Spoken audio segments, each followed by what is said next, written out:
दोस्तों आज की वीडियो में हम बात करेंगे कि ट्रेन 1 घंटे में या 1 किलोमीटर में कितना डीजल पीती है। नमस्कार दोस्तों, मेरा नाम है लक्ष्य चौधरी। स्वागत है आपका मेरे चैनल मिस्टीरियस बाबा पर। तो दोस्तों वीडियो को स्टार्ट करते हैं।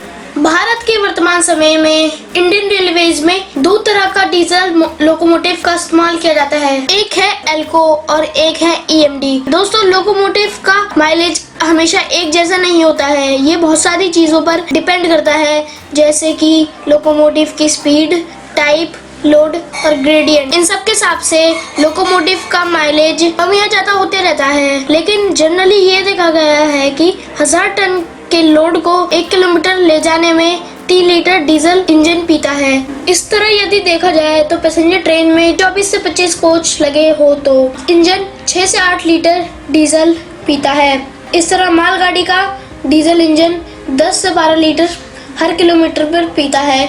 दोस्तों अब अगर आप इसको घंटे में कैलकुलेट करना चाहते हैं तो लोकोमोटिव 1 घंटे में फुल लोड पर चल रहा हो तो वो 1 घंटे में 420 से 620 लीटर डीजल पीता है।